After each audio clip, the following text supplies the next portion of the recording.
Graças e paz, irmãos, amém? Graças a Deus, mais uma manhã juntos. Que coisa boa. Vamos em frente com o nosso estudo sobre as bases da fé cristã. Você sabe, nós temos usado esse livro como guia para o nosso estudo. Bases da fé cristã, de Wayne Grudem, 20 fundamentos que todo cristão precisa entender. E aqui estão relacionadas as principais doutrinas da fé evangélica que todos nós precisamos, como sugere Wayne Grudem, entender. E eu tenho enfatizado aqui a importância de entendermos a doutrina. Por que é importante entendermos a doutrina? Porque a doutrina nos livra do erro, a doutrina nos consolida na fé e nos ajuda a entender a expectativa de Deus em nós. E eu sei que como você quer viver uma vida para a glória de Deus, tem o anseio, o desejo de atender às expectativas de Deus em todo o seu modo de vida. E por isso nós estamos aqui fazendo esse estudo. Provavelmente uma das coisas mais importantes que nós precisamos compreender em todo o escopo de temas que a vida cristã e a igreja compreendem é a doutrina. É a doutrina, sem dúvida alguma. A doutrina é uma das coisas mais importantes que todos nós precisamos conhecer e aprender. Como eu disse, para sermos livres do erro e para que a nossa fé seja consolidada da maneira certa. Então vamos em frente? Você está pronto aí? Amém. Graças a Deus. Como o Davi disse, nós começamos há 2 semanas atrás a falar sobre a doutrina de Deus. Começamos pela doutrina da palavra, a doutrina da Bíblia, e em seguida passamos à doutrina de Deus, analisando cada um dos atributos de Deus sobre os quais a Bíblia nos informa. E a ideia era mesmo que a gente trabalhasse os atributos de Deus em um domingo só, mas a gente sempre encontra em cada um dos atributos muitas chaves de ministração e lembra de muitas situações que envolvem a manifestação desses atributos de Deus na nossa vida, e isso acabou levando mais tempo do que o planejado. Mas que bom, nada que fuja do nosso controle em relação ao nosso cronograma mais amplo, digamos assim. Então hoje nós vamos seguir falando. Obrigado, Roberto. Assim, antes de eu... não, mas eles não estão aqui. Deixa eles voltarem que eu falo. Patrícia e Wilson Mosquinho. Então, a gente vai seguir aqui com a doutrina de Deus, falando sobre Deus como um Deus justo e correto. Na semana passada nós encerramos a nossa conversa falando sobre a santidade de Deus. Deus é santo. E hoje nós vamos seguir adiante falando sobre a justiça e a equidade de Deus. E eu quero pedir que você abra sua Bíblia em Deuteronômio, capítulo 32. Obrigado, Beto. Aleluia. Deuteronômio, capítulo 32.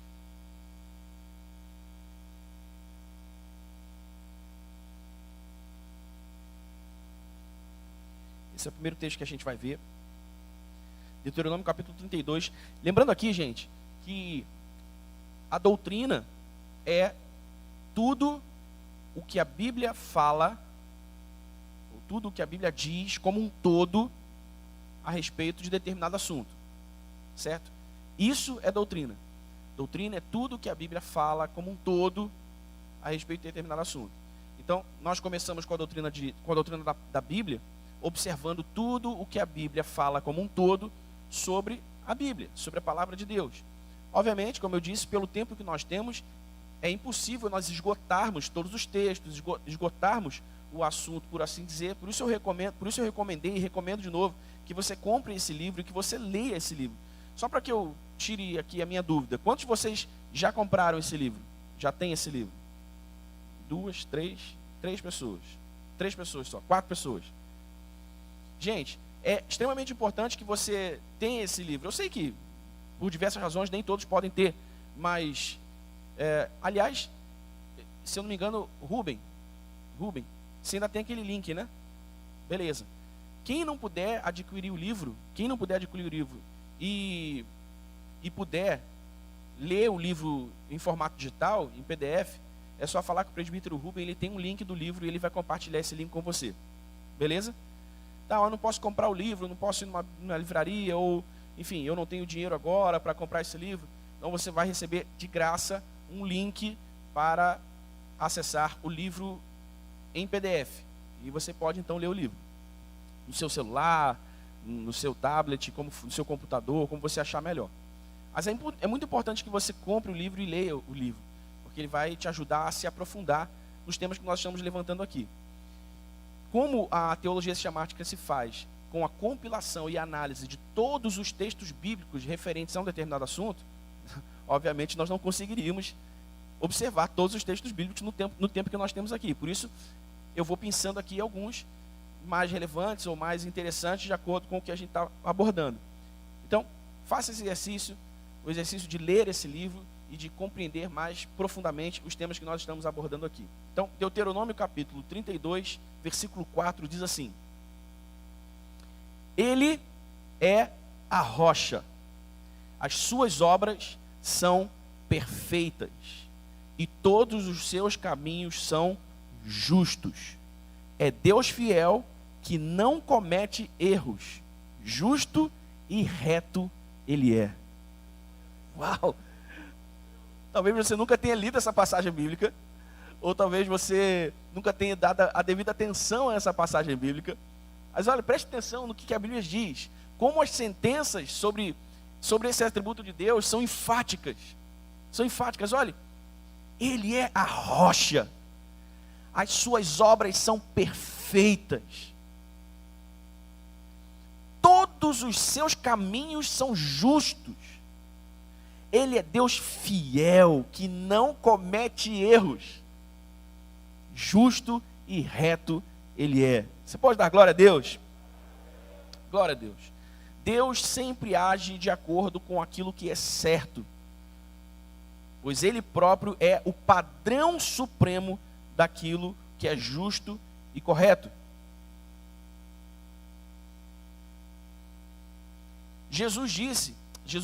João disse na sua epístola que Deus é luz e nele não há treva alguma.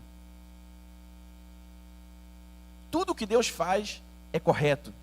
Tudo que Deus faz dá certo. Porque Ele é justo, porque Ele é correto. É da sua natureza. É uma expressão do seu caráter, justiça e equidade. Você entende isso, irmão?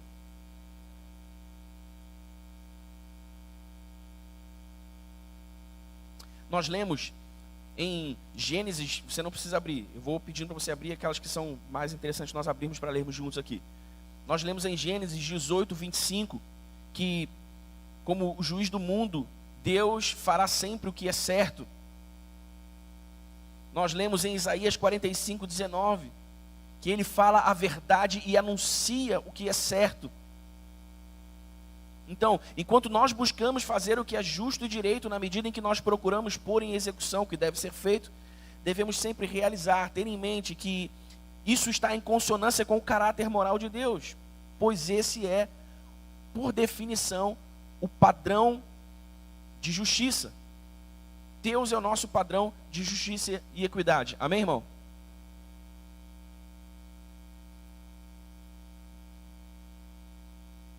Então, porque Deus é justo e correto, Ele precisa tratar as pessoas como elas merecem. Daí, Deus precisar punir aquilo que é contra a sua verdade, isto é, o pecado. Há quem diga que a punição para o pecado, ou a punição imediata para o pecado, são as próprias consequências que o pecado traz. Por isso Deus odeia tanto o pecado, porque o pecado nos faz mal. As consequências do pecado são ruins, e ter de lidar com elas não é bom, não é? Há pecados que têm consequências menos graves que outras. Por exemplo, Pecados que, eu não sei se eu já cheguei a falar isso aqui, ou se foi só com os novos convertidos que eu falei isso. Pecados que nós cometemos na mente. Orgulho, inveja, soberba. Alguns desses pecados a gente até verbaliza, mas em geral eles ocorrem na mente. O próprio adultério em pensamento. Jesus classificou que o adultério, ele também se consolida na mente, e não só no ato físico em si. E outros tipos de pecado, que não são vistos, não são expostos, eles talvez tenham uma consequência imediata menos grave do que o pecado do assassinato, por exemplo, do que o pecado da infidelidade conjugal, por exemplo, que resulta na separação, na quebra de uma família, ou mesmo num filho que vem fora do casamento. Outros tipos de pecado mais explícitos, digamos assim, que trazem consequências mais graves que outros. Mas a verdade é que, porque Deus é justo, porque Deus é justo, porque Deus é correto, Ele precisa tratar as pessoas como elas merecem. Por isso Ele pune o pecado. Algumas vezes Deus perdoa as pessoas e não as pune por seus pecados. Agora, como pode fazer isso e ser justo ao mesmo tempo, não é? Mas se a pessoa cometeu tal pecado, se a pessoa agiu assim, isso é pecado, isso é contra a vontade de Deus, porque ela não mereceu, porque ela não recebeu o castigo por esse pecado. Deus é capaz de perdoar as pessoas porque Cristo morreu e suportou a punição divina para o pecado. Desse modo, Jesus demonstrou a justiça de Deus. A ação de Deus, irmãos, embora Ele seja justo e correto, muitas vezes não se compreende racionalmente, porque Ele também é onipotente. E a gente vai ver aqui que um dos atributos de Deus também é fazer o que quer. A Bíblia diz, nas palavras do próprio Deus, terei misericórdia de quem eu quiser ter misericórdia. Não terei misericórdia de quem eu não quiser ter misericórdia. Deus faz o que quer, Ele é onipotente. Em geral, via de regra, nós temos de lidar sempre com as consequências dos nossos pecados. Mas Deus é justo, Deus é correto. Por isso, Ele nos perdoa, mas não nos livra das consequências do pecado. Você entende isso? Amém? Sempre haverá perdão de Deus para qualquer que seja o pecado que cometamos contra Ele. Seja na mente ou seja explicitamente. Sempre haverá perdão, sempre, sempre. Mas as consequências desse pecado, as consequências desses pecados virão e nós teremos de administrá-las. Amém? Então nós não pecamos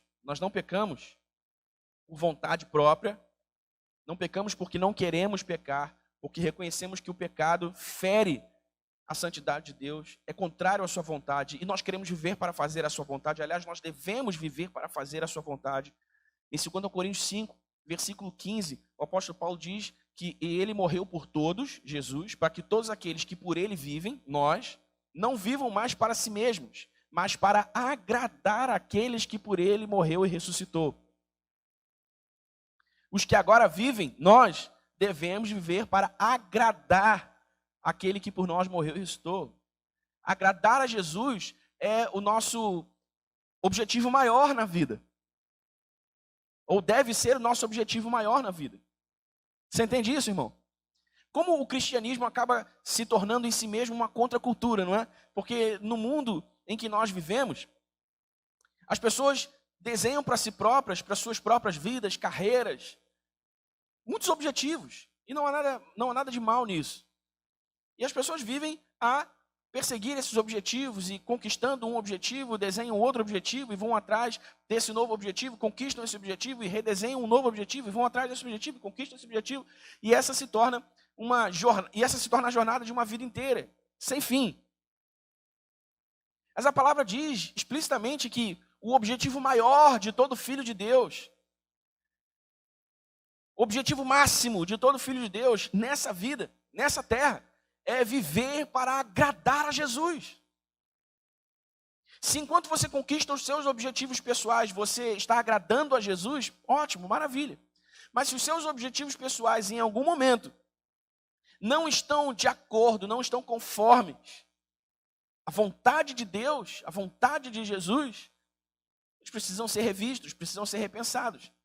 Porque o nosso maior desejo, a nossa maior ambição, o nosso maior objetivo, a nossa maior perseguição nessa vida, nessa terra, é viver para agradar a Jesus. Amém, irmãos?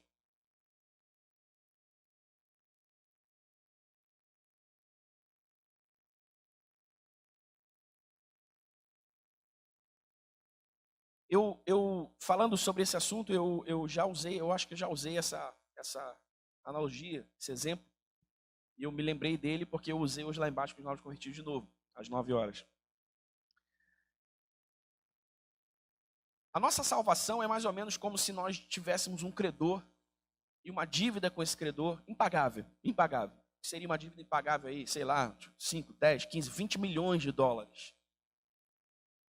Bilhão de dólares é o tamanho da nossa dívida. E nosso credor vira para a gente e diz assim, cara, você não tem como me pagar, você vai me servir como escravo, você não tem como me pagar, então eu vou tomar o que é seu, vou tomar a sua família para mim, eles também vão me servir como escravos.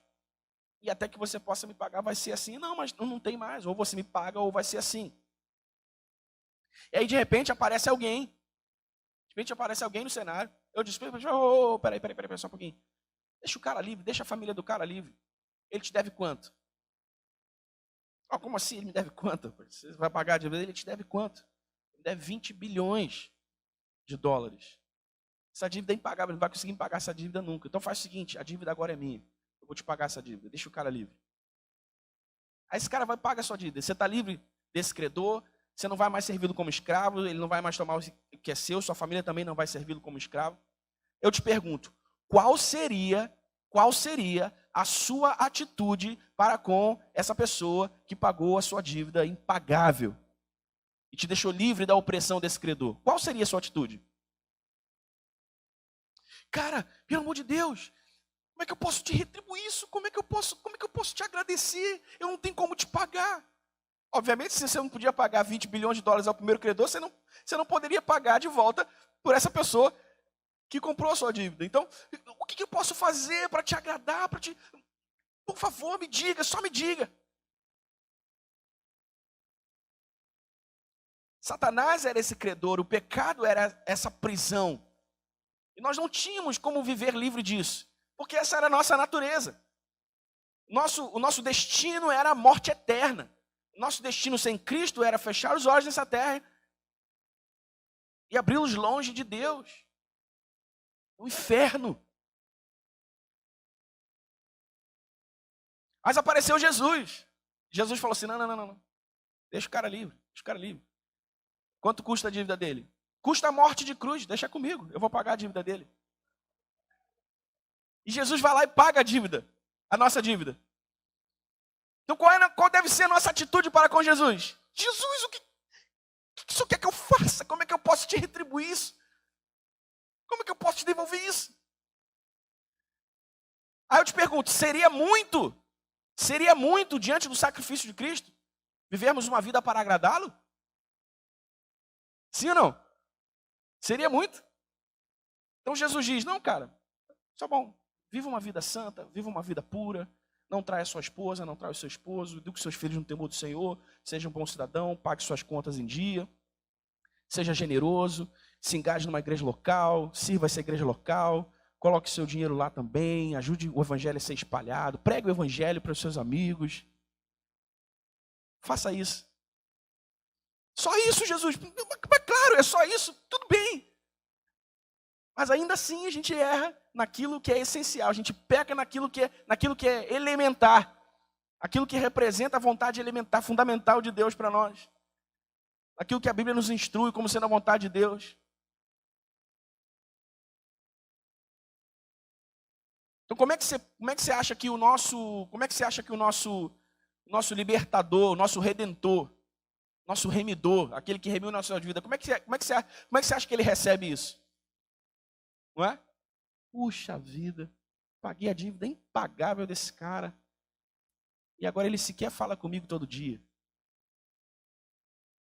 Ele nem se preocupa mais com a minha lei, com os meus mandamentos. Você acha que Jesus fica chateado ou não, irmão? Qual deve ser o nosso esforço? Qual deve ser o nosso Qual deve ser a nossa inclinação? Qual deve ser o nosso trabalho? Qual deve ser a nossa dedicação aos mandamentos do Senhor? A sua palavra, a sua lei. Amém, irmão? Então não é só, não, eu não roubo, eu não fumo, eu não bebo, eu não falo mal de ninguém. Não é só isso não, irmão. A vida cristã não é isso não. Não. Toda a minha vida, absolutamente toda a minha vida está nas mãos de Jesus, o meu Redentor. O que Ele quiser, será. O que Ele disser, será. O que Ele mandar, será. Você entende, irmão? Então não é só, não, mas eu vivo uma vida de... Não. Está aqui toda a lei de Deus para nós. E nós abraçamos a sua lei nessa tentativa de retribuir o que Ele fez por nós. Amém? Então nós louvamos a Deus porque Ele é justo e porque Ele é correto. Então jamais pense, irmão, jamais pense que Deus foi injusto agindo assim ou agindo assado. Que Deus não foi correto agindo assim ou agindo assado. Que Deus não foi justo e correto com você porque aquilo que você pediu Ele não te deu. Porque aquilo que você queria que Ele fizesse Ele não fez. Jamais, irmão, jamais pense nisso. Porque essa é a natureza de Deus. Essa é a natureza de Deus. Ele é fiel, não comete erros, justo e reto Ele é. Deus não comete erros. Amém, irmãos? Então, Deus é santo, mas Deus também é justo e Deus também é correto. Por isso o pecado não fica sem punição. Por isso o pecado não fica sem punição. Por isso o pecado não fica sem consequências. E por isso o pecado será condenado definitivamente no juízo final. Então, eu falei semana passada, e no final da ministração, eu estou falando agora de novo no começo. Esforcem-se. Aliás, esse é o apelo de Pedro, né? O apóstolo Pedro diz isso. Esforcem-se para viver uma vida santa e piedosa, pois essa é a vontade de Deus para vós. Para vocês. Amém, irmão? Deus é santo, Deus é justo e correto. Deus também é zeloso. Outro atributo de Deus é que Deus é zeloso. Lá em Êxodo capítulo 20, versículo 5, na relação dos 10 mandamentos, nós lemos: porque eu, Senhor, o teu Deus, sou Deus zeloso. O que é isso? Isso é a expressão do cuidado de Deus. Deus procura continuamente proteger a sua honra e deseja que a adoração seja prestada apenas a Ele e a mais ninguém ou mais. Deus é cuidadoso que a sua glória não seja dividida com ninguém. Deus é cuidadoso que a verdadeira adoração seja dada ao único Deus verdadeiro. Deus é zeloso. Em Isaías 48, 11, nós lemos: não darei a minha glória a nenhum outro. Ainda sobre a necessidade e a importância de vivermos uma vida santa e pura, nós pensamos: Deus é zeloso. Deus é zeloso. Dar adoração a outros deuses, ou ignorar o sacrifício de Jesus, através de uma vida displicente, negligente, com aquilo, o que são os mandamentos de Deus, com a sua palavra, com a sua lei, com as disciplinas espirituais, mesmo tendo conhecido e recebido a graça da salvação. Irmãos, não se enganem, Deus é zeloso, isso acende a ira de Deus. Isso acende a ira de Deus. Ou você acha que Deus fica lá? Sim. Como é que você acha que Deus Pai, vendo o seu filho, depois de todo o sacrifício que fez, sendo ignorado, sendo vilipendiado, sua verdade sendo maltratada, mal interpretada, seu povo pecando, vivendo de modo... Como é que você acha que Deus Pai se sente? Não é? Você acha que Deus não sente ira? Então isso acende a ira de Deus. Paulo diz isso em Romanos, em outras cartas ele diz isso também. Então a gente não pode esquecer jamais que Deus é zeloso. E aí de novo, por isso o apóstolo Pedro diz isso: esforcem-se para viver uma vida santa e justa. Amém? Irmãos, essa ideia da retribuição voluntária, alegre, prazerosa a Jesus pelo sacrifício que ele fez por nós, através de um estilo de vida de acordo com a sua vontade, com os seus mandamentos, com a sua lei. Essa ideia, ela é tão libertadora, porque ela nos livra desse inconsciente coletivo das pessoas que vêm para Cristo e que de alguma maneira já vêm aprendendo e sabendo que o crente não pode isso, o crente não pode aquilo, o crente não pode fazer tal coisa, também não pode fazer tal coisa, porque o pecado, porque o inferno, porque Deus é o justo juiz e a condenação eterna. E aí se cria, e tudo isso cria um medo de Deus, que é diferente do temor a Deus. E esse medo resulta numa abordagem errada do Evangelho.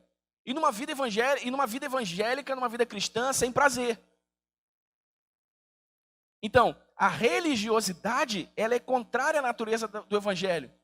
Porque Cristo Jesus não veio instaurar uma religião, Cristo Jesus veio instaurar uma família. Amém? Filhos de Deus nós nos tornamos, irmãos uns dos outros, irmãos de Cristo Jesus.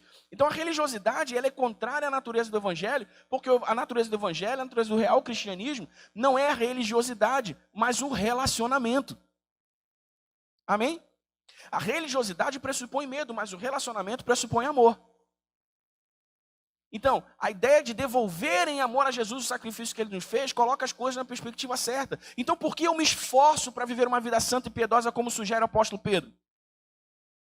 Não porque eu tenho medo do inferno, não porque eu tenho medo do que me será dito e revelado no juízo eterno, mas porque eu amo a Jesus. Entende? Porque eu amo a Jesus e porque eu quero agradá-lo. Obviamente que a vida cristã compreende essa dimensão em que o inferno, em que o juízo eterno, que a condenação eterna devem ser lembrados e ensinados e pregados. Mas a verdade é que quanto mais eu amo a Jesus e quanto mais eu cresço num relacionamento pessoal e íntimo com Ele, menos medo do que a religiosidade ensina eu tenho e menos importante isso se torna para mim. Porque eu estou completamente ocupado em agradar a Jesus por amor. Amém? Mas nós não podemos nos esquecer que essa dimensão aqui do amor, do relacionamento, da inclinação da vontade para agradar a Jesus, para retribuir o que Jesus fez por nós, tem a ver com temer a Deus, tem a ver com valorizar o sacrifício de Jesus. Tem a ver com entender as afeições de Deus Pai e de respeitá-las. Por isso eu não peco, por isso eu me esforço para viver uma vida santa e piedosa, porque a ira de Deus é acesa pelo pecado. A ira de Deus é acesa pela negligência, a ira de Deus é acesa pela irresponsabilidade do crente para com a palavra de Deus. Há uma vida de prazeres e de alegrias sem igual no relacionamento com Jesus. Isso deve ser ensinado, isso deve ser pregado. Mas o alerta não pode deixar de ser dado. O pecado e a negligência, o pecado e a pouca importância que damos ao sacrifício de Cristo em obediência à sua palavra, aos seus mandamentos, à sua lei, isso acende a ira de Deus. E não são poucos, porque isso não é incomum, irmão. É mais comum do que nós imaginamos. Não são poucos os crentes que estão vivendo uma vida cristã negligente, uma vida cristã irresponsável. Estão acendendo para si mesmos a ira de Deus. Porque desvalorizam, desmerecem a Jesus Cristo no sacrifício que Ele fez. Não estão interessados e inclinados em devolver a Jesus a graça de ter nos livrado do pecado e da morte eterna. Você entende, irmão? Estão tratando pecados na mente como uma coisa, né, que eu me arrependo aqui e ali, tá tudo certo. Estão tratando maus hábitos que ferem a santidade de Deus como coisa sem importância. Estão mais interessados no que Deus pode dar do que no que Deus quer dar. Porque nem tudo que Deus pode dar, Ele de fato nos dará, irmão. Nessa vida, nessa terra, falando nesse contexto aqui, material, físico, palpável, tangível. Por quê? Porque nós não temos maturidade o suficiente para lidar com tudo que Ele pode nos dar. Então Ele limita aquilo que Ele pode nos dar, nos dando apenas aquilo que Ele quer nos dar. Baseado no seu amor cuidadoso, baseado no seu zelo, baseado no seu senso de justiça, de correção, de equidade. Mas nós não podemos ignorar a justiça e a equidade de Deus e o zelo de Deus para com a sua palavra, para com o seu filho, para com a obra do seu filho, para com a sua palavra, a sua lei, os seus mandamentos. Amém, irmão? Então, naturalmente, se nós fôssemos essa pessoa que pagou a dívida desse cara que estava lá sendo perseguido e oprimido por um opressor, se nós fôssemos essa pessoa, pensa aí, você é o cara que vai lá e paga. Irmão, por muito menos. Quantos de vocês já não emprestaram dinheiro? O cara não pagou e você ficou, quando estava precisando, veio falar comigo, depois nunca mais voltou. Sim ou não? Nunca mais falou nada. Eu fiz tal coisa para ele, o mínimo que ele deveria fazer por mim de volta. Quantas vezes a gente agiu assim? Não é, irmão? Por tão pouco, a gente já age com base nesse senso de justiça própria. Muitas vezes ridículo, por causa de coisas muito pequenas. Você imagine o que sente Deus Pai, você imagine Jesus. Então isso é sério, entende, irmãos? Isso é sério. Isso é sério, sabe? Só para compartilhar com você, eu digo que às vezes leva 3, 4 semanas para falar do negócio que levariam a uma, porque a gente vai falando essas coisas aqui, nem vai. Mas deixa eu compartilhar meu coração com você. Essa semana que passou, eu estava conversando com a Érica, e conversando sobre a igreja, conversando sobre o futuro, os planos que a gente tem, as coisas que a gente quer fazer na igreja, na vida pessoal. E eu fiquei pensando assim, caramba, como é difícil muitas vezes para mim, como pastor. Eu acho que esse é um dilema de todo pastor, mas eu vou falar de mim, porque, enfim. Então, sendo vulnerável aqui para vocês, né? Como é um dilema para mim muitas vezes, olhar pastores bem-sucedidos, igrejas bem-sucedidas, e não me comparar.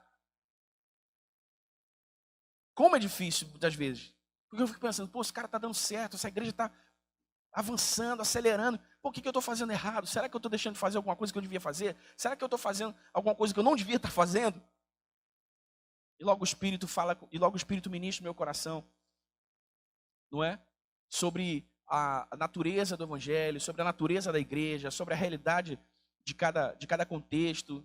E aí eu me lembro que eu não posso olhar para essas pessoas e me comparar com elas. Eu preciso me inspirar.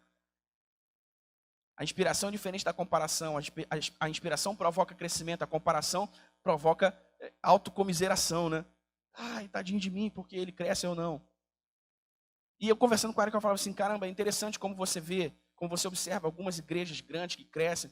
E sabe, não estou exercendo julgamento sobre nenhuma dessas igrejas, nenhum desses pastores, irmãos, mas como a gente observa de uma maneira assim mais ampla e com um olhar mais sensível, digamos assim, por entender a natureza do ministério, por entender a posição que a gente ocupa. Como essas igrejas às vezes crescem baseadas numa doutrina unilateral.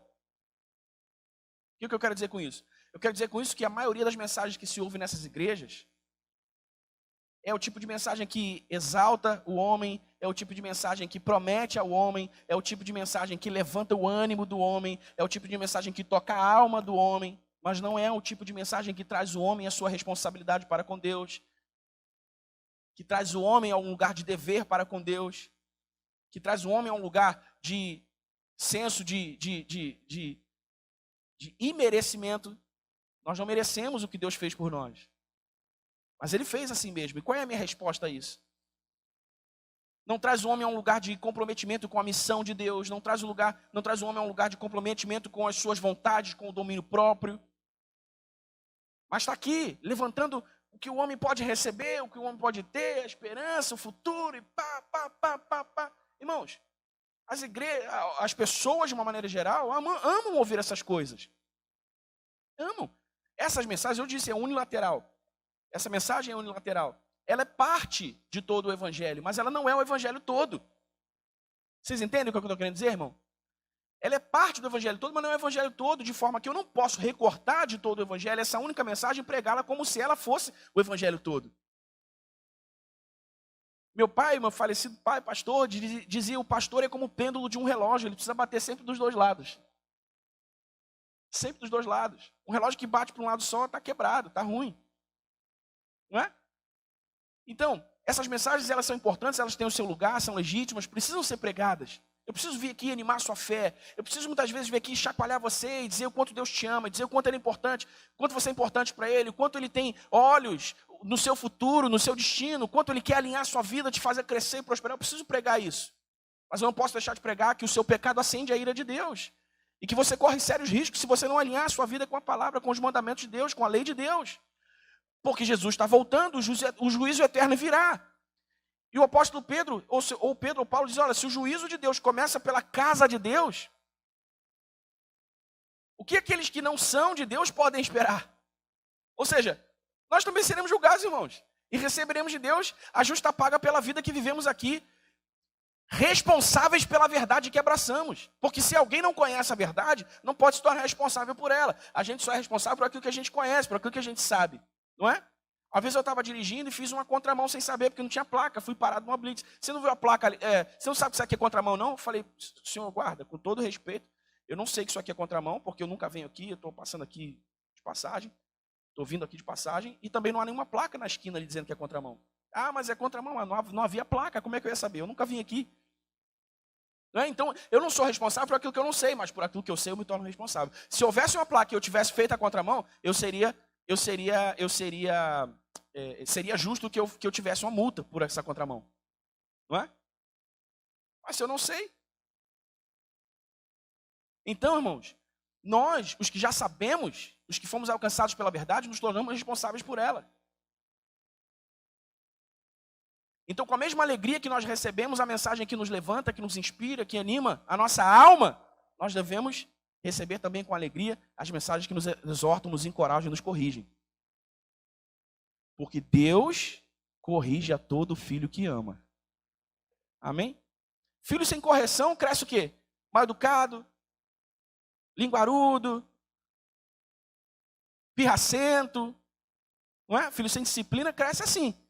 Você quer ser disciplinado, irmão? Quando é que começa a educar o filho, a ensinar valor? Quando sai do útero da mãe. Você começa a ensinar. Por quê? Porque todo ser humano nasce no pecado, irmão. Nasce com a natureza pecaminosa. Então logo a criancinha vai adquirindo consciência do mundo em que ela está vivendo. As manifestações do pecado vão começando a aparecer. Ainda mais no mundo de hoje, onde a gente está exposto a todo tipo de imagem, de informação, uma nozinha lá com 2 anos e meio, irmão. Eu tenho que chamar ela vem aqui, você não está entendendo o que o papai está falando, não? Está errado, não é assim. Quando o papai chama uma vez, mamãe chama uma vez, você tem que fazer. Cara amarrado assim. O que você tem que fazer? Já falei para você. Obedecer. Então por que você não veio aqui quando eu chamei? De tanto falar, irmão, agora eu só faço assim, o que o papai já falou? Quando o papai chama uma vez, tem que fazer o quê? Obedecer. Engraçado, ela está com a mania, ela faz assim, quando você contraria ela, ela faz assim, ó. Eu vou embora, estou chateado. Foi eu que devia estar chateado, garoto. Então o pai corrige o filho que ama, disciplina o filho que ama, ensina o filho que ama.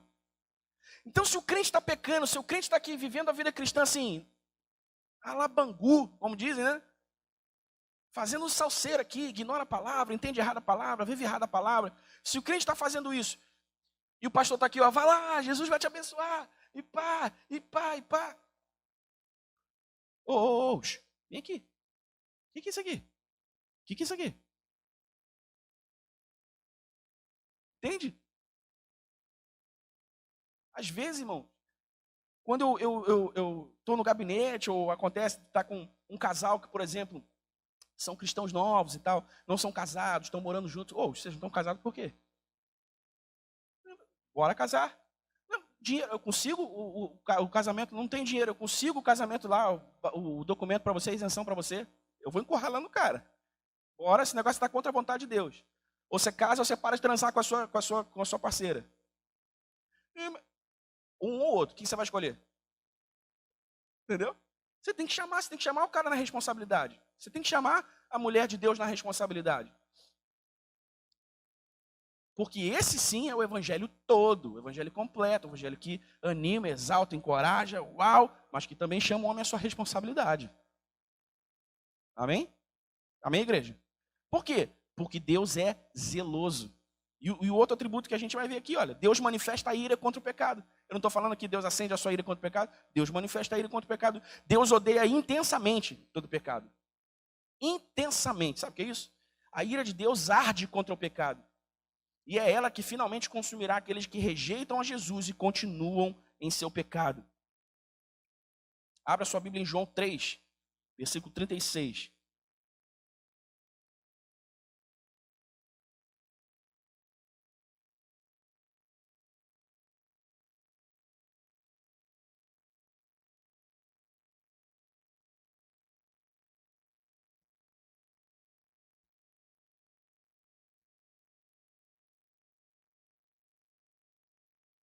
João 6,36 diz assim, olha, quem crê no Filho tem a vida eterna. Já quem rejeita o Filho não verá a vida eterna, mas a ira de Deus permanece sobre ele. Viu? A ira de Deus permanece sobre ele. Deus manifesta a ira contra o pecado. Romanos 1,18. Abre aí.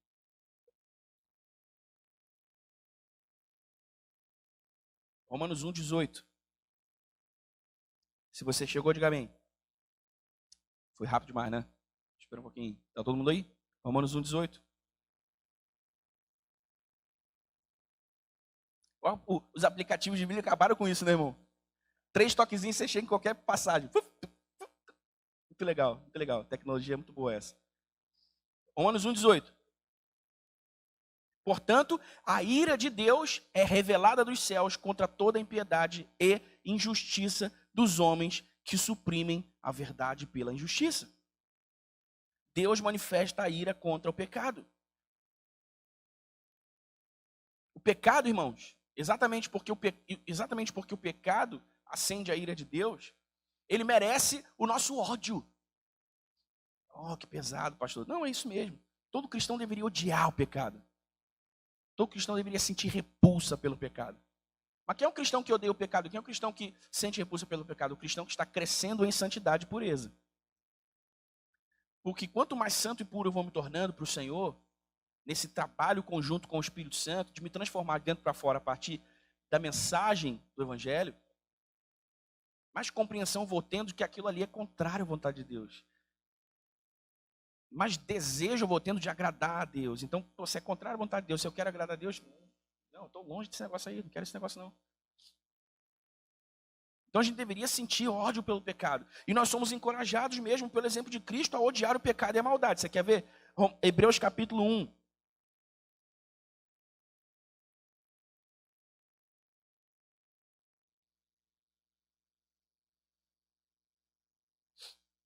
Hebreus capítulo 1.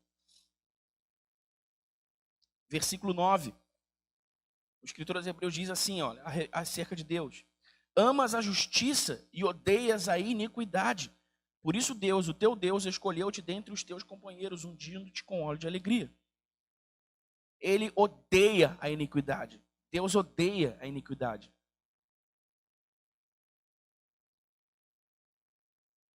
Então, embora a gente não deva se gloriar ou se alegrar com a morte das pessoas, nós devemos amá-los, orar por elas, para que elas se arrependam das suas más ações, do seu pecado. Também é justo nos alegrarmos com a justa punição das ações malignas.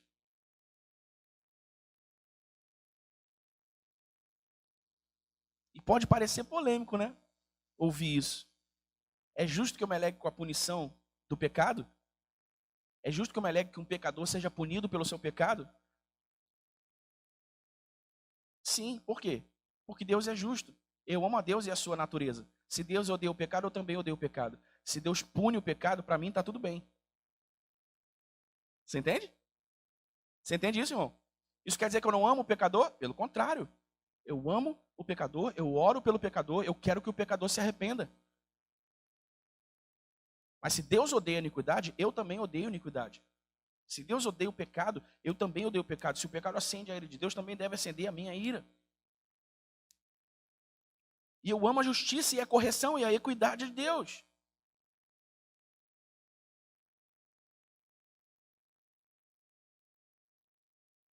Agora presta atenção, abra sua Bíblia em Romanos 3.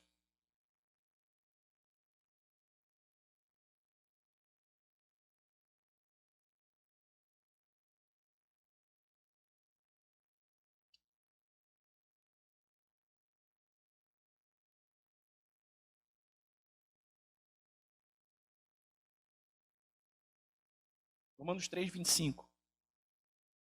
Deus o ofereceu como sacrifício, falando de Jesus, né?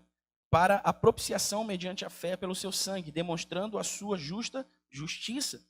Em sua tolerância, havia deixado impunes os pecados anteriormente cometidos. Mas no presente demonstrou a sua justiça, a fim de ser o justo e justificador daquele que tem fé em Jesus. Ainda em Romanos, veja o capítulo 5, versículos 8 e 9. Mas Deus demonstra seu amor por nós. Cristo morreu em nosso favor quando ainda éramos pecadores. Como agora fomos justificados por seu sangue, muito mais ainda, por meio dele, seremos salvos da ira de Deus. Você pode dar glória a Deus, irmão? Seremos salvos da ira de Deus. Glória a Deus. Então, olha, a ira de Deus não é algo que nós, os que cremos em Jesus, precisamos temer. Pois a ira de Deus que nós merecemos foi totalmente aplicada sobre Jesus. E na morte e ressurreição de Jesus, nós fomos livres da ira de Deus. Mas aqueles que rejeitam Jesus, a ira de Deus sim é algo a temer. Porque ela permanece completamente sobre eles. E o que isso tem a ver com o que eu estava dizendo aqui, sobre viver uma vida santa e justa para a glória de Deus, tem a ver com isso. Se eu conheço a verdade, e voluntariamente contrario a verdade, ou peco contra Deus, eu acendo a ira de Deus. Agora, eu não devo, se eu estou crescendo em santidade e pureza, irmãos, eu não devo temer a ira de Deus, porque embora Deus odeie o pecado, Ele também me ama e me perdoa quando eu me arrependo. E a ideia é essa, é que sempre haja arrependimento, para que sempre haja perdão, para que sempre haja graça para a lida com as consequências do pecado. Mas se há negligência ou se há irresponsabilidade, então eu vou pecando e eu finjo que me arrependo, e eu vou pecando e eu finjo que estou, né? Mas na verdade eu não estou comprometido com a vida santa e pura, a ira de Deus vai sendo acrescida, a ira de Deus vai sendo acrescida. Então nós não devemos temer a ira de Deus, amém, irmão? Nós não devemos temer a ira de Deus, se estivermos vivendo uma vida de santidade e pureza. Outro atributo de Deus, Deus faz o que deseja. Deus sempre faz o que deseja. Ele continuamente faz todas as coisas segundo o propósito da sua vontade. Isso está escrito em Romanos, você não precisa abrir, está escrito em Efésios 1:11. A vontade de Deus é a principal razão para tudo que sucede. É o modo como Deus aprova e determina que aconteça cada ação necessária à sua existência e atividade e de toda a criação. A vontade de Deus é como Ele escolhe fazer o que Ele faz e o deixa de fazer. Apocalipse 4:11, abra sua Bíblia aí.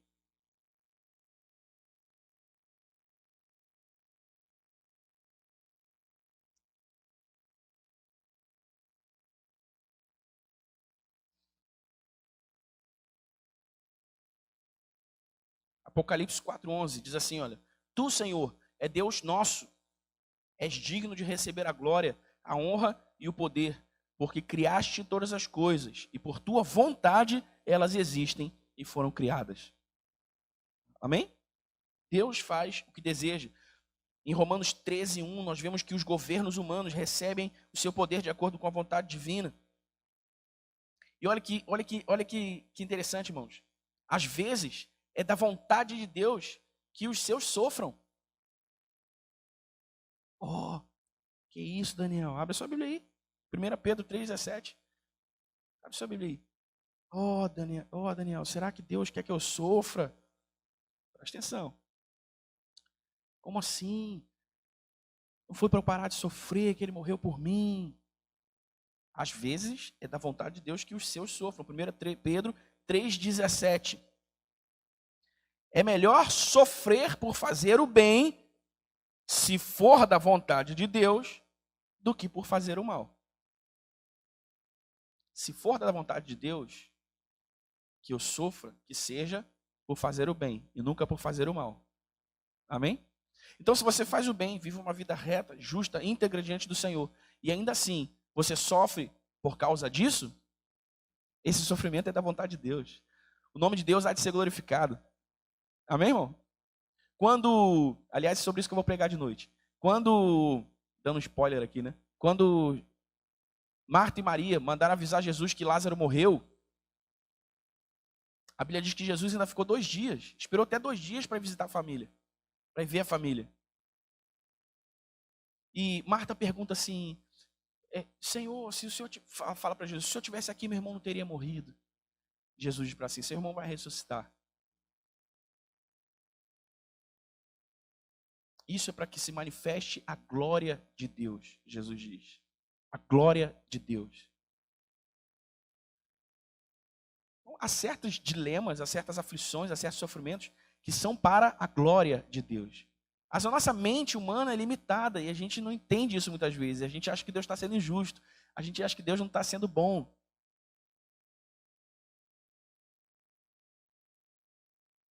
Se a gente descansa a nossa vida nas mãos de Deus, irmão, está tudo certo.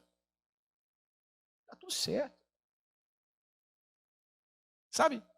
Se a Bíblia diz que por fazer a vontade de Deus é possível que eu sofra, por fazer o bem é possível que eu sofra se essa for a vontade de Deus, ou seja, se essa for, quer dizer, pode ser que seja. Então Deus pode até mesmo permitir sofrimentos para a glória do seu nome, para o meu bem. Então se isso vai acontecer ou se não vai acontecer, irmão, minha vida está nas mãos de Deus. Entende? É claro, eu sei que cada afirmação categórica dessa que eu faço tem os seus parênteses, tem as suas chaves, cada vida tem um contexto, uma história, cada pessoa vem de um background familiar, e tem tudo isso aí, irmãos, e tudo isso deve ser observado individualmente, particularmente, mas em geral, a atitude do crente deve ser essa. Se vai ter fogos ou se vai ter lágrima, minha vida está nas mãos de Deus. Minha vida está nas mãos de Deus. Eu me lembro dos exemplos da minha filha, né? Tava ela e o Pedro e a Helena lá brincando, e aí aconteceu um negócio que um chorou, o outro chorou, aí a Manu tava assim, a Manu ouviu todo mundo chorando, ela começou a chorar também. Não tinha nem motivo para ela chorar. Não aconteceu nada com ela, mas ela chorou porque tava todo mundo chorando. Assim, irmão. Eu até brinquei com a Erika, eu falei assim, a Manu tá tipo, não quero saber quem morreu, eu quero chorar. Não vai ter fogos, vai ter lágrima. A vida está nas mãos de Deus. Está nas mãos de Deus. Cara, se a gente entende isso, né, Bri? A gente estava falando semana passada, né, do seu concurso. Se a gente entende isso, como... Presta atenção aqui. Presta atenção aqui.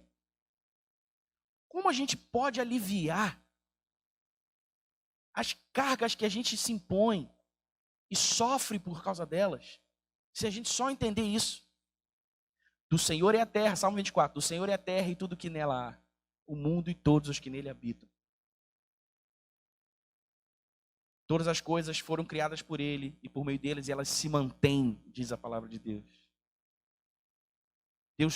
Por meio dele, tudo subsiste, diz a palavra de Deus, né?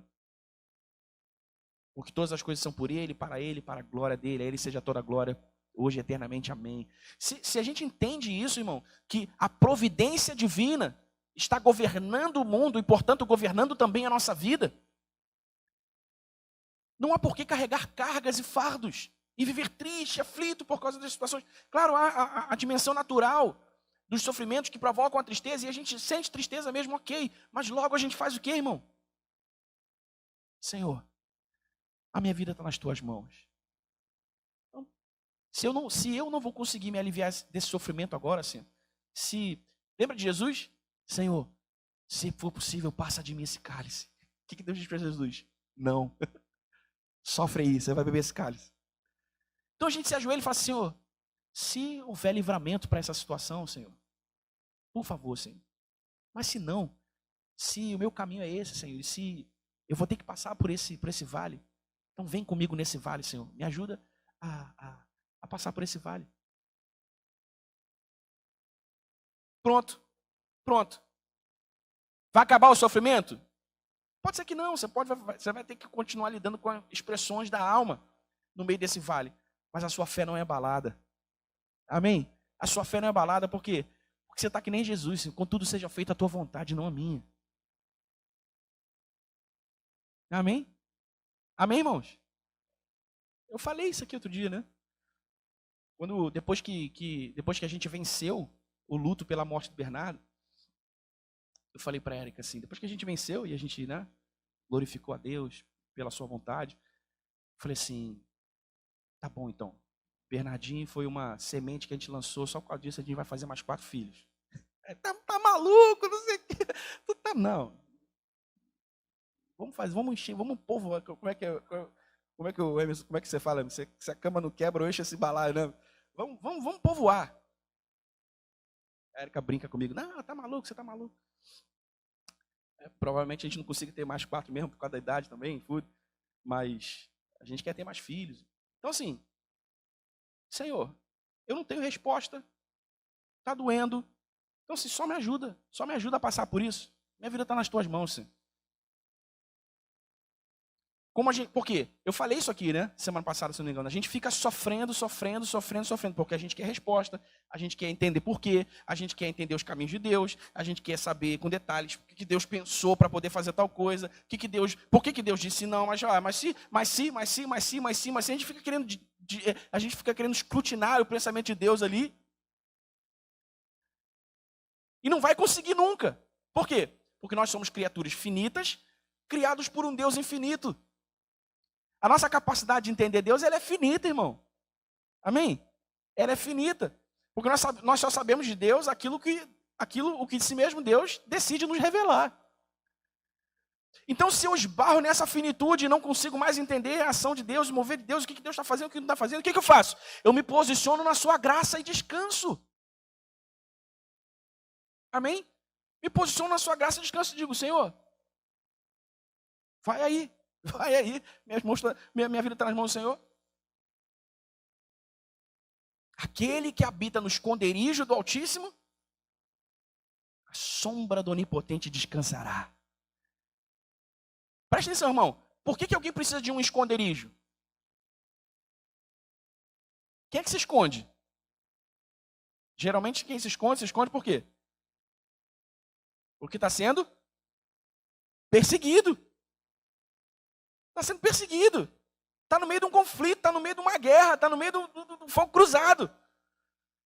Então a vida real é essa aí, irmãos. Muitas vezes a vida real é uma vida de fogo cruzado. Muitas vezes a vida real é uma vida em que a gente vai ter que enfrentar dificuldade mesmo. Mas graças a Deus, porque há um esconderijo. Há um esconderijo. Isso impede a guerra de acontecer? Não. Isso impede a perseguição de acontecer? Não. Isso impede o sofrimento de ter que se esconder? Não. Mas há um esconderijo. E eu estou protegido. Às vezes as pessoas falam assim, porque a Bíblia diz que no fim dos tempos será como nos dias de Noé, e que as pessoas vão acontecer. Eu falo assim, mas graças a Deus porque havia um Noé. Há Noés nessa geração que também vão se levantar. E que vão ser usados por Deus para criarem arcas, que vão salvar muitas pessoas até o dia final. Então nossa vida está nas mãos de Deus, porque Deus faz o que quer no fim das contas. Até mesmo alguns sofrimentos são da vontade de Deus. Agora, a gente precisa sempre ter muita cautela, especialmente no que diz respeito a situações difíceis, para afirmar com um certo grau de certeza qual é a vontade do Senhor, sem que isso esteja claro na Escritura. Olha a importância da doutrina. Se não está claro na Bíblia porque Deus faz tal certa coisa, eu não tenho o direito de afirmar com certeza e com clareza que ele faz certa coisa pela razão pela qual eu acho que ele faz. Você está entendendo o que eu quero dizer? Há uma máxima em teologia que diz: não afirme com certeza aquilo que a Bíblia nos diz com clareza. Então a gente precisa ter cautela. Por exemplo, é muito perigoso falar que eventos malignos aconteceram porque é vontade de Deus que eles acontecessem. Mesmo que a gente encontre na Bíblia alguns versículos que falem desse modo, a Bíblia não expressa claramente que ações, como nós qualificamos, malignas, acontecem pela sua vontade.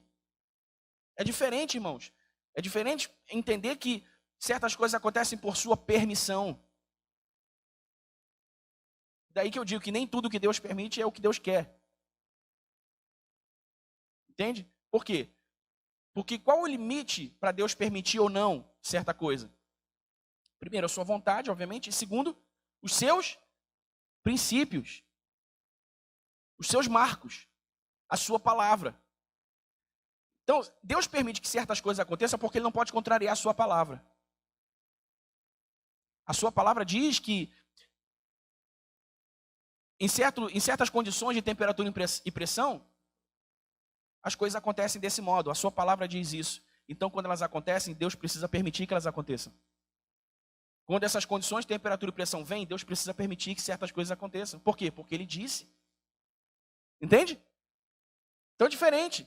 O que Deus permite é diferente do que Deus quer por seu próprio desejo e intenção. Então a gente precisa ter clareza, a gente precisa ter cautela para afirmar isso. Sabe aquele tipo de expressão que se usava assim, quando as pessoas estavam doentes?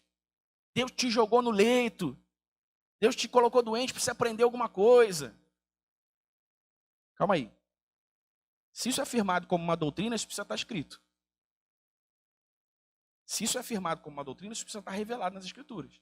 Senão, eu não tenho direito de dizer tal coisa.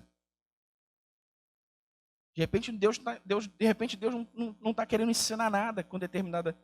Aliás, de repente não. Eu creio que Deus não usa enfermidade. Aliás, Deus não lança enfermidades sobre ninguém para ensinar nada.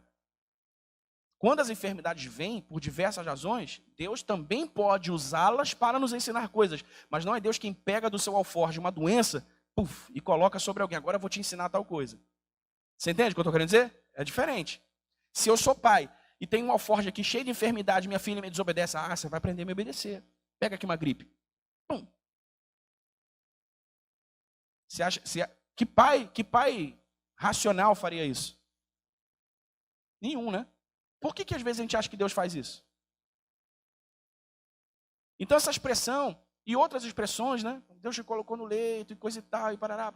Quer dizer, se eu estou afirmando isso com clareza, com certeza, então isso tem que ser doutrina. Se tem que ser doutrina, tem que estar escrito. Se não está escrito, eu não posso afirmar isso. Por isso é que a gente tem que ter cautela. Quando a gente tenta explicar o mal como sendo um resultado da vontade de Deus, isso pode soar como se o Senhor fosse culpado pelo mal e pelo pecado. Ou que ele fosse implicando, ou que isso esteja implicando que Deus se deleita neles. Mas esse não é o caso.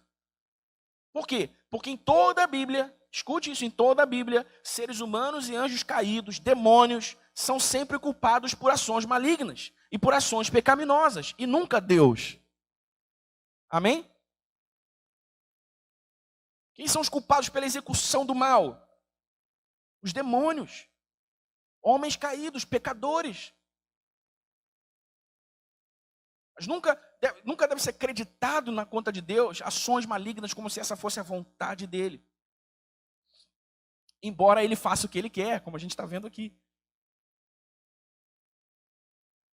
Então, mesmo a morte de Cristo, que a Bíblia diz perfeitamente ter acontecido por propósito pré-determinado e com pré-conhecimento de Deus, foi perpetrada com a ajuda de homens perversos. Isso está escrito lá em Atos 2, abre sua Bíblia, Atos 2, 23.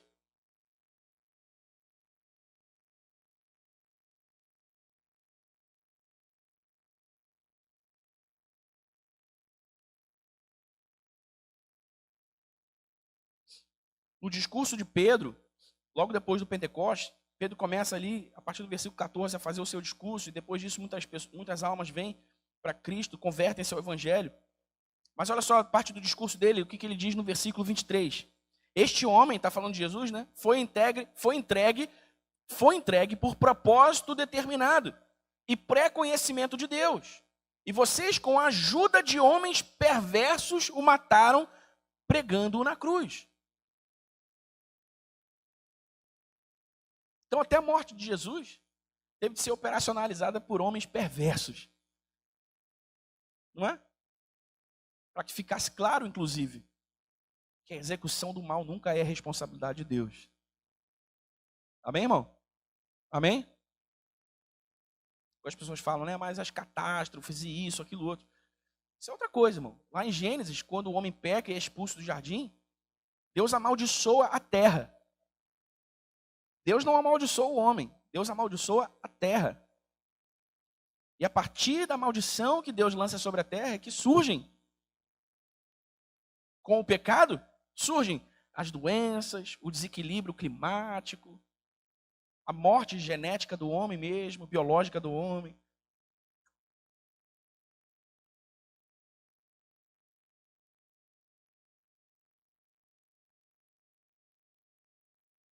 Deus não deve ser acusado ou tido como responsável pelas coisas pecaminosas ou más. E é muito interessante a gente pensar isso aqui, olha, que a relação exata entre a vontade de Deus e o mal não é algo que ele preferiu nos revelar completamente. Portanto, nós devemos nos confortar com o fato de que as coisas encobertas pertencem ao Senhor, o nosso Deus. Isso está lá em Deuteronômio 29, 29. E as reveladas são para nós e para os nossos filhos e para os filhos dos nossos filhos. Então, há certas coisas, irmãos, que a teologia explica, mas há outras que não. E para essas coisas que a teologia não explica, o que a gente faz? Senhor, eu não vou colocar em xeque a justiça de Deus. Eu não vou colocar em xeque a bondade de Deus, o zelo de Deus. Eu não vou colocar em xeque a equidade de Deus por causa de algo que eu não entendo. Eu primeiro me lembro, eu sou uma criatura finita criada por um Deus infinito. Então, o meu entendimento sobre Deus e as coisas que Ele faz, ela é finita. E aquilo que Ele me dá a saber é aquilo que eu sei, é aquilo que eu posso entender. Aquilo que eu não sei, aquilo que eu não posso entender, pertence a Ele. Então, se a Bíblia não nos explica claramente qual é a relação de Deus com o mal, embora esteja claro na palavra que a execução do mal ela é o resultado da ação dos demônios, do homem pecaminoso, do homem pecador, isso é algo que não deve nos perturbar e não deve nos colocar numa posição de confrontar Deus e de tentar qualificar a ação de Deus ou desqualificar a ação de Deus. Amém, irmão? Você está comigo aí? Está me acompanhando? Beleza? Eu recomendo mesmo que você, depois de hoje, ao longo da semana, vá lá no nosso canal no YouTube e assista todas as aulas de novo, quando você puder. Solta lá no YouTube, vai assistindo, vai lendo as passagens bíblicas que eu vou citando, releia as passagens bíblicas que eu li, observe as que eu estou citando aqui, não estou lendo. Vá entrando nesse estudo aí, irmão, porque esse capítulo é um estudo sobre Deus, sobre quem Deus é. E quanto mais claro para nós está quais são os atributos de Deus, como se manifesta a sua personalidade, como ele se revela para nós, quanto mais claro para nós está, mais firme, mais consolidada nesse Deus a nossa fé se torna. Amém? Por quê? Porque eu passo a saber exatamente quem Deus é e porque Ele faz certas coisas. Quem Deus não é e porque Ele não faz certas coisas. Isso dá mais clareza para a minha adoração. Isso traz mais clareza para a minha adoração. Isso traz mais clareza para a minha devoção. Amém? Amém, igreja? Então entenda o Senhor, entenda quem Deus é. Entenda o que Deus faz.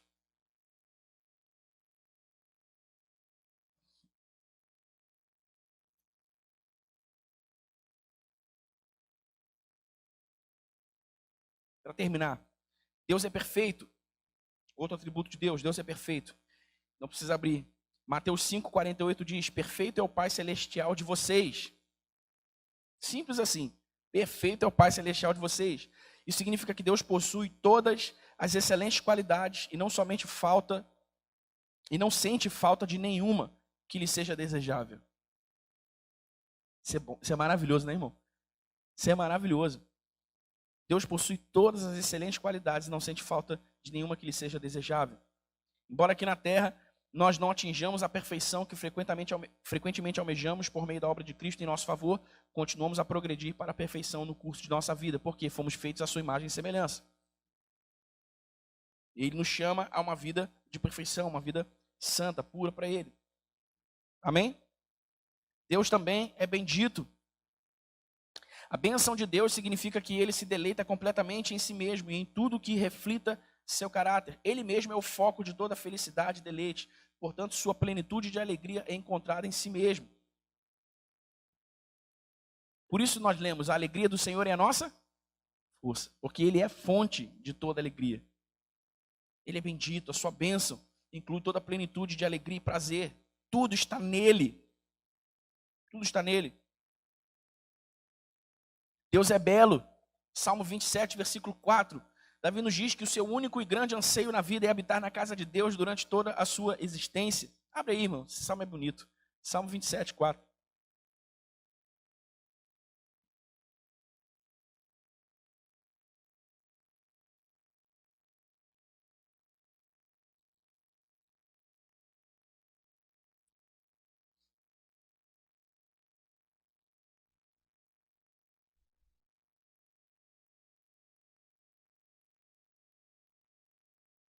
Salmo 27, 4 diz assim: uma coisa pedi ao Senhor e a procuro, que eu possa viver na casa do Senhor todos os dias da minha vida, para contemplar a bondade do Senhor e buscar sua orientação no seu templo.